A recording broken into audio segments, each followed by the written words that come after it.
আলহামদুলিল্লাহি রাব্বিল আলামিন আসসালাতু ওয়াসসালামু আলা সাইয়্যিদিল মুরসালিন ওয়া আলা আলিহি ওয়া আসহাবিহি ওয়া আহলি বাইতিহি ওয়া শুহাদাই উম্মতিহি আজমাইন। আজকের এই আয়োজনের সংগ্রামী সভাপতি, এই অঞ্চলের সভাপতি ভাই ইকবাল হোসেন, বাংলাদেশ জামাত ইসলামী মুক্তাগাছা উপজেলার সংগ্রামী সেক্রেটারি, পৌর আমির, হযরত উলামায়ে কেরাম, উপজেলার নেতৃবৃন্দ, এই এলাকার সর্বস্তরের মুরব্বিয়ানে কেরাম, ব্যবসায়ী ভাই বন্ধুগণ এবং আমার স্নেহাস্পদ ভাইয়েরা, আজকে আমরা কালীবাড়ি জামাত ইসলামীর অফিস উদ্বোধন করার জন্য এসেছিলাম। এই উপলক্ষে এখানে গণসংযোগ করেছি, আপনারা আমাদের সাথে ছিলেন।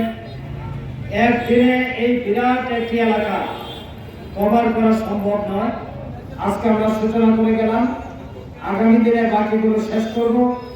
আমি যাদের কাছে পৌঁছতে পারি নাই, আমি তাদের কাছে ক্ষমা প্রার্থী এবং আপনাদের দোয়া চাই। ভাই বন্ধুগণ, বাংলাদেশ একটি স্বাধীন রাষ্ট্র। এই রাষ্ট্র পরিচালিত হয় আইনের দ্বারা। আইন প্রণয়ন করা হয় সংসদে, আর সংসদ সদস্যগণ আইন প্রণয়ন করেন। এটা এমন একটি জায়গা, সর্বোত্তম আইন যদি প্রণীত হয় ভালোভাবে দেশ চলবে, আর আইন যদি ভালোভাবে না তৈরি হয় দেশ ভালোভাবে চলবে। বিগত 54 বছরে বাংলাদেশ যারা চালিয়েছেন, এই দেশে এখন পর্যন্ত আইনের শাসন কায়েম করতে পারেন নাই, এখনো ন্যায় বিচার কায়েম করতে পারেন নাই। দেখেন, 28 লক্ষ কোটি টাকা বিদেশে চলে গেছে। কারা দিল? যারা 15.5 বছর এই রাষ্ট্র চালিয়েছে তারা। যারা রাষ্ট্রীয় ক্ষমতায় বসে চুরি করে, অর্থ আত্মসাৎ করে, বিদেশে অর্থ পাচার করে, আর সেটা রোধ করা যায় না, এটা কোনো সভ্য দেশ বলা যায় না। কোনো দেশে কোনো প্রেসিডেন্ট, কোনো প্রধানমন্ত্রী যদি অন্যায় করে পার্লামেন্টে তার জবাব দিতে হয়, জবাব দিতে না পারলে তাকে রিজাইন করতে হয়। এটা আইনের শাসন। আমরা যদি আইন যারা প্রণয়ন করবেন, তাদেরকে যদি এমন ব্যক্তি হিসেবে আপনারা নির্বাচিত করেন যিনি নিজেই সত্যের পক্ষে লড়াই করবেন, অন্যায়ের বিরুদ্ধে যিনি বিদ্রোহ করবেন, সঠিক আইন তৈরি করার জন্য যিনি কাজ করবেন, তিনি একাও যদি থাকেন, তবুও পার্লামেন্টে একটা সঠিক আইন প্রণয়ন হবে, আইন পাস হবে, চুরি বন্ধ হওয়ার ব্যবস্থা হবে। আর যদি সব একই মার্কা যায় আর একই ক্যারেক্টারে লোক যায়, তাহলে সেখানে কোনো দিনও ইসলামী আদর্শ ব্যতীত আর কারো দ্বারা চুরি, দুর্নীতি, স্বজনপ্রীতি বন্ধ করা সম্ভব নয়।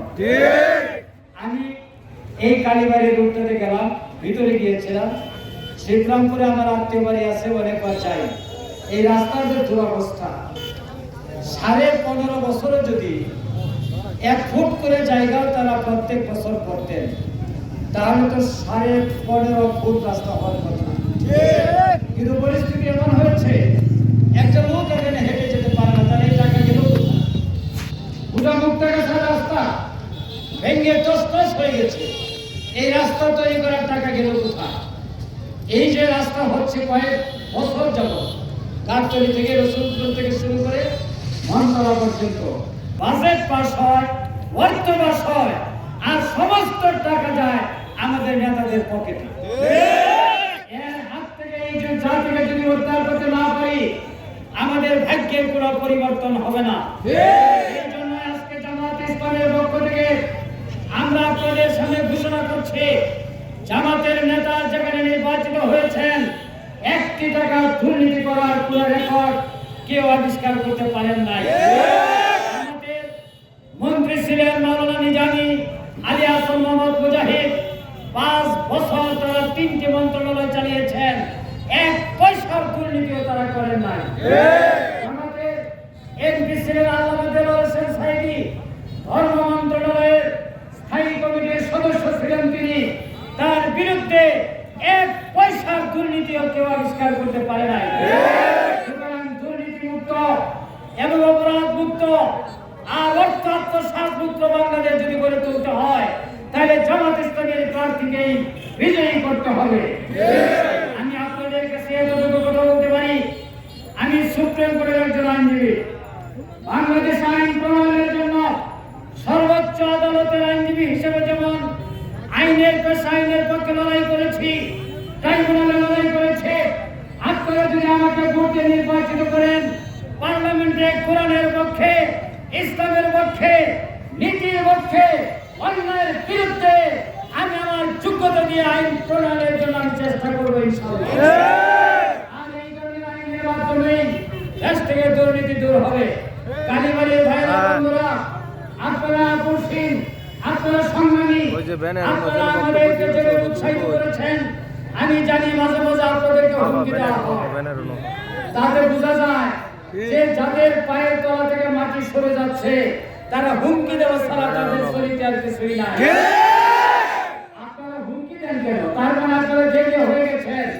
You have no character, you have no protection of the character, you have no beautification of your morality, you have destroyed personality. সুতরাং থ্রেট ছাড়া, হুমকি ছাড়া আপনাদের মুখে আর কিছুই বের হবে না। আমি আইনজীবী, আমার মুখে কোনো থ্রেট বের হয় না, কারণ থ্রেট দিয়ে মানুষকে কোনোদিন পরাজিত করা যায় না। পরাজয় করতে হয় চরিত্রের মাধ্যমে, নীতির মাধ্যমে, আদর্শের মাধ্যমে। আদর্শ নিয়ে আসেন, চরিত্র নিয়ে আসেন, নীতি নিয়ে আসেন, যুক্তি নিয়ে আসেন, আমার সাথে ডিবেট করেন। কাম এই জায়গায় দাঁড়াবো, নীতির পক্ষে আপনি কথা বলেন, আমিও বলবো। জনগণ দেখো কে সত্যের পথে, কে সত্যের বিপক্ষে। আমি আপনাদেরকে ওপেন আমন্ত্রণ জানিয়ে গেলাম, সেই জায়গায় আমরা যুক্তি দেব, তর্ক করব, ফাইট করব। আপনার হুমকি দেওয়ার কোনো দরকার পড়বে না ইনশাআল্লাহ। সম্মানিত বন্ধুগণ, আমি আপনাদের কাছে আহ্বান জানাতে চাই যে একটা জাতিকে ধ্বংস করে দেওয়ার জন্য, এই জাতির শ্রেষ্ঠ সন্তান ক্যারেক্টার ধ্বংস করে দেওয়া, চরিত্র নষ্ট করে দেওয়া, শিক্ষা ধ্বংস করে দেওয়া, যুব সমাজকে বিভ্রান্ত করাই যথেষ্ট। আমরা চাই আমাদের ভবিষ্যৎ প্রজন্মকে গড়ে তুলতে। এই জন্য আদর্শ দরকার, নীতি দরকার। সেই নীতি দিতে পারে একমাত্র কোরআন, সেই নীতি দিতে পারে একমাত্র আদর্শ। এই জন্য আমাদের স্লোগান, আমার নেতা তোমার নেতা বিশ্ব নবী মুস্তাফা। আমার সাথে স্লোগান দেন, আমার নেতা তোমার নেতা বিশ্ব নবী মুস্তাফা। আমার নেতা তোমার নেতা বিশ্ব নবী মুস্তাফা। কালীবাড়িতে অনেক মুসলিম বন্ধু আছেন, ভিন্ন ধর্মাবলম্বী বন্ধু আছেন। আপনারা মনে রাখবেন, যেখানে ইসলামের জামাতের লোকেরা নির্বাচিত হয়েছে, সেখানে হিন্দু ভাইরা, বোনেরা, বন্ধুরা সবচেয়ে বেশি নিরাপদ ছিল। দেলোয়ার হোসেন সাইদি 47,000 হিন্দু ভোটার ছিল। একটি হিন্দু সাইদি সাহেবের দ্বারা আক্রান্ত হয় নাই, নির্যাতিত হয় নাই। হিন্দুরা বলেছেন, সাইদি সাহেব আমাদের বাবা, বাবা যেমন সন্তানকে আঁকড়ে ধরে রাখে, উনি আমাদেরকে আঁকড়ে ধরে রেখেছিলেন। আমি আপনাদেরকে কথা দিচ্ছি, আমরা আপনাদেরকে আঁকড়ে ধরে রাখবো। কেউ আপনাদের উপর কোনো জুলুম নির্যাতন করতে পারবে না ইনশাআল্লাহ। আজকে আপনাদের সাথে আছি। আমি আগামী দিনে অনেক সময় এসে সাক্ষাৎ করবো, কথা বলবো। আজকে আপনারা যারা আমার সঙ্গে সময় দিয়েছেন, শ্রম দিয়েছেন, আপনাদের সবাইকে আন্তরিক কৃতজ্ঞতা, ধন্যবাদ। সবাইকে শুভেচ্ছা জানিয়ে আমি আমার বক্তব্য শেষ করছি। আসসালামু আলাইকুম ওয়া রাহমাতুল্লাহি ওয়া বারাকাতুহু।